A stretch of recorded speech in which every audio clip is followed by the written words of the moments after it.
Hey, Paige, congratulations. First of all, what was the experience like? I know everybody wants to know that. First of all, what was it like for you?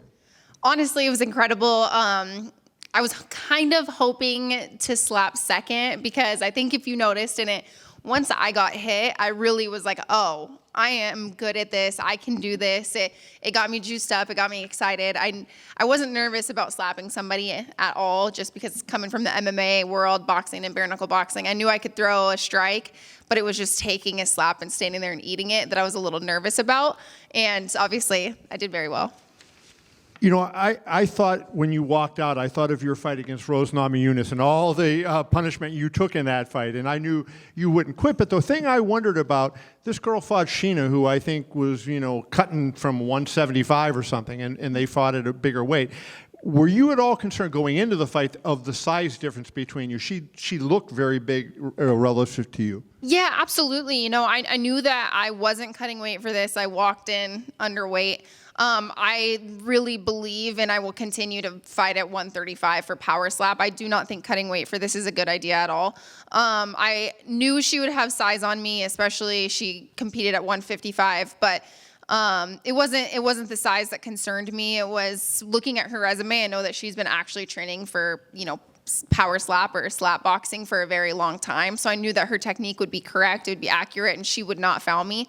So I just did not want to foul. Of course I did once, but it's a learning process. And I'm really excited she was my first opponent. It was somebody who has had a resume in power slap before. So now it's just on to the next. You got dropped by Elle Brooke in your boxing match. How did her power compare to what you felt from Christine tonight? Yeah, with my boxing match, of course, that was something I thought about too. But I got dropped because I cut 30 pounds in 2 weeks, and it was, taking a boxing match after having a 2-year layoff. Of course, Brooke hit Elle Brooke hit extremely hard, but. I've been keeping my weight down for a reason because I do intend on having a rematch with her at the end of the year. And I won't be taking the fight on short notice this time. I'll have plenty of time to prepare. And one of the things that hasn't been talked about, but it's been over 5 years since you had your arm raised and had a win. How did that feel tonight? I have a lot of other victories in my life. This is just a hobby for me. I am so blessed. I have an amazing family, amazing husband. It felt good to come here and realize that I don't have to do this. I'm doing this because I want to. And, it's just a hobby. And I'm happy that I get to do this. Obviously, Frank and Dana both said they think your presence is going to spur more women. Have any women contacted you about this and that you spoke to and that you think may give this a shot?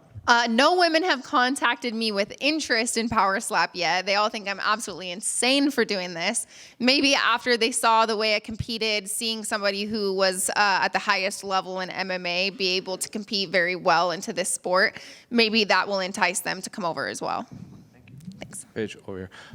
What you just said kind of reminds me of your debut at BKFC. It seems like people thought you were crazy for that, and your name kind of put a spotlight on that promotion and kind of led to where it is now. Can you compare your experience in that to now debuting in this and just kind of the critics and everything? Yeah, it felt absolutely the same. Going from the UFC to bare knuckle boxing, it felt the exact same as coming here to power slap. I think nobody expected it. BKFC still wasn't the powerhouse name that it is now. So I do think I sparked a lot of interest in people going over to BKFC, and I think I'll do the exact same thing here with power slap. You don't know until you know, and now I hope I let everybody know that I do belong here, and I want to do crazy things.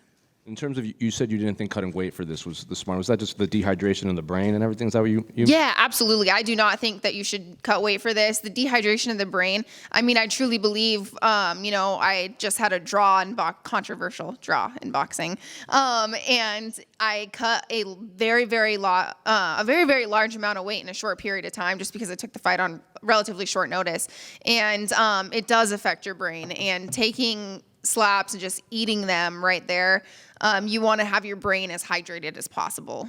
Moving forward, I think most MMA fighters, they like 2 to 3 fights a year. How often do you think you could do this a year and stay healthy? This I could do much more often than any other sport, because obviously,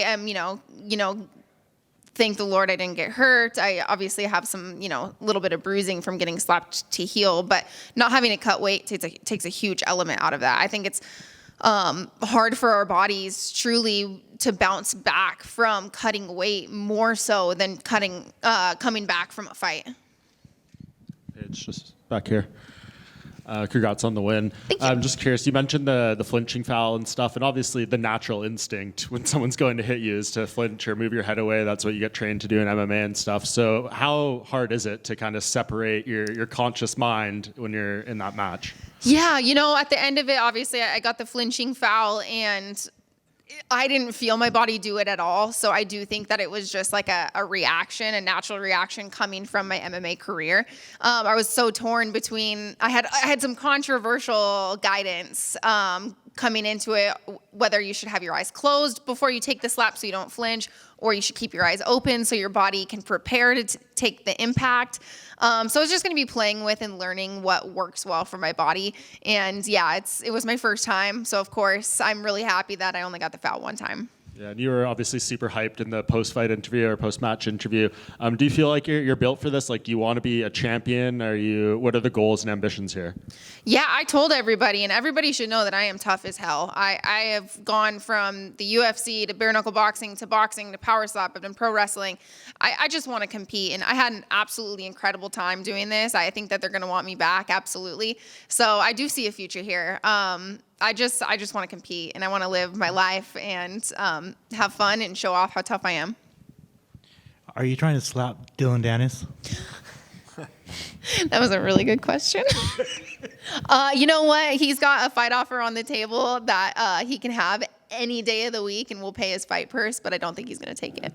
Thank you. Is that referring to Austin? It is, yeah. The offer is there if he wants it. Okay. I know you had a pair of custom Jordan 1s tonight for Power Slap. Can we get a look at those? I think it was Jordan Diab and Mark Nash designed them. Oh my gosh, I am so happy. It was last minute. I kind of was like, shoot, I really didn't bring like badass Jordans for this. And they were like, they came together and they made the coolest pair of sneakers I have ever had. They say 12 gauge Paige VanZant. They have Power Slap on the back, and then inside of the tongue, it says like port for Paige VanZant. They're the coolest shoes ever. Are you hoping that your Power Slap debut inspires other former UFC fighters to debut? And would that excite you even more to face someone like yourself who's a name that people know? I absolutely believe that there is going to be more women coming to Power Slap now. I think it takes, and for me, I'm not the first. I was a fan of Jackie's. I watched her in the PFL and in Bellator. I watched her match up with Shayna, and she was part of the reason I was like, oh yeah, I could do that. I watched her, and she did absolutely incredible. Being a fan of hers, it helped me pave the way for me to come here. But I know for a fact there's going to be a lot more women coming over to Power Slap now after that, and I'm happy. I think that's absolutely incredible, and I truly believe any female that's successful in MMA or can box is going to do extremely well at this. And I thought the Eminem walkout was good. When did you get the idea for that? You know what? The Eminem walkout, I felt like it was perfectly suiting. It was Guess Who's Back, because it truly feels like I'm back, and it just feels like an honor to be with the UFC and be under their umbrella again. Congrats. Paige back here. You've done MMA, boxing, bare knuckle, and now slap. In addition to just the thrill of competing, is there something that stands out with slap that you feel like you're really suited for? Yeah, it's the majority of my career. You can look back in almost every single one of my fights, and they've been exciting, and they've been wars, and they've been really, really tough. And I have shown my heart in every single fight that I've had. And Power Slap is the perfect way to show your toughness and your heart. To be able to stand there in front of somebody and just let them hit you in the face. There is not a lot of people that are capable of that. You've had a number of opponents across multiple organizations that you've competed in. Is there anyone that you really want to come to slap so that you can slap them? No, I've never been somebody to call people out. Again, I'm doing this because I choose to and because I love to. I know there's going to be plenty of girls to come over to Power Slap, and they'll tell me who I'm going to compete against next. Paige, just one question. I just wanted your opinion on how, the structure of the corners, because they have another slapper there, but I don't think there's like too much really game planning. So would you prefer if it was someone like Austin who can kind of give you that emotional connection? No, actually, I was so happy that he got to sit in the audience and just enjoy this moment. I loved my corner. He was incredible. It was somebody who has had experience in this, so I truly trusted him. I was able to ask him, like, hey, I'm fine. I just took a slap. Should I go slap her right now? Because she's, I want to give her the least amount of time possible. And he was able to really talk me through exactly what to do. I trusted him. I felt comfortable. I was really happy with it. I couldn't complain, and I think I would want the same coach in my corner for the next one. Thank you, guys.